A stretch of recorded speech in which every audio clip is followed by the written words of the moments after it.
দক্ষিণ নিউ মেক্সিকোর রুডোইসা এলাকায় মঙ্গলবার বিকেলে প্রবল বর্ষণের ফলে সৃষ্ট আকস্মিক বন্যায় কমপক্ষে 3 জনের মৃত্যু হয়েছে এবং কয়েক ডজন মানুষকে উদ্ধার করা হয়েছে। গত বছর দুটি ভয়াবহ দাবানলে এই এলাকাটি মারাত্মকভাবে ক্ষতিগ্রস্ত হয়েছিল। বন্যার তীব্র স্রোতে একটি বাড়িকে ভেসে যেতেও দেখা গেছে। মঙ্গলবার রাতে রুইডোসা গ্রামের কর্তৃপক্ষ নিশ্চিত করেছে যে স্রোতে ভেসে যাওয়া 4 বছর বয়সী এক বালিকা, 7 বছর বয়সী এক বালক এবং 40 থেকে 50 বছর বয়সী এক ব্যক্তির মৃতদেহ উদ্ধার করা হয়েছে। গ্রাম কর্তৃপক্ষ জানিয়েছে প্রায় 50 থেকে 60টি উদ্ধার অভিযান চালানো হয়েছে এবং তল্লাশি অভিযান এখনও চলছে। তবে new Mexico department of homeland security and emergency ম্যানেজমেন্টের এক কর্মকর্তার মতে কমপক্ষে 85 জনকে উদ্ধার করা হয়, যাদের মধ্যে অনেকেই নিজেদের বাড়ি ও গাড়িতে আটকা পড়েছিলেন।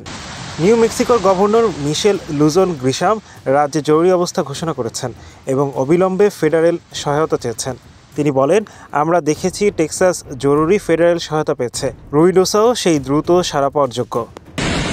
লিঙ্কন কাউন্টির রিও রুডোইসা নদীর জলস্তর রেকর্ড 20 ফুটে পৌঁছেছে, যা আগের সর্বোচ্চ রেকর্ডের চেয়ে 5 ফুট বেশি। সিবিএস নিউজের এক আবহাওয়াবিদ জানান, একটি গেজে মাত্র আধ ঘন্টায় জলস্তর প্রায় 19 ফুট বেড়ে যায়। জাতীয় আবহাওয়া পরিষেবা NWS বন্যার বিষয়ে সকালেই সতর্কতা জারি করেছিল এবং বিকেলে ফ্ল্যাশ ফ্লাড ওয়ার্নিং দেয়, যা 30 মিনিট পরেই ফ্ল্যাশ ফ্লাডিং ইমার্জেন্সিতে রূপ নেয়। বিশেষজ্ঞদের মতে গত বছর সাউথ ফর্ক এবং সল্ট নামক দাবানলে এই এলাকায় গাছপালা পুড়ে যাওয়ায় মাটি আলগা ও অস্থির হয়ে পড়ে। এর ফলে ভূমি বন্যাপ্রবণ হয়ে ওঠে, যা এই ভয়াবহ পরিস্থিতির অন্যতম প্রধান কারণ। দাবানলের পর পুড়ে যাওয়া এলাকা কমপক্ষে 2 বছর বন্যার জন্য ঝুঁকিপূর্ণ থাকে। Hello Bangla news desk.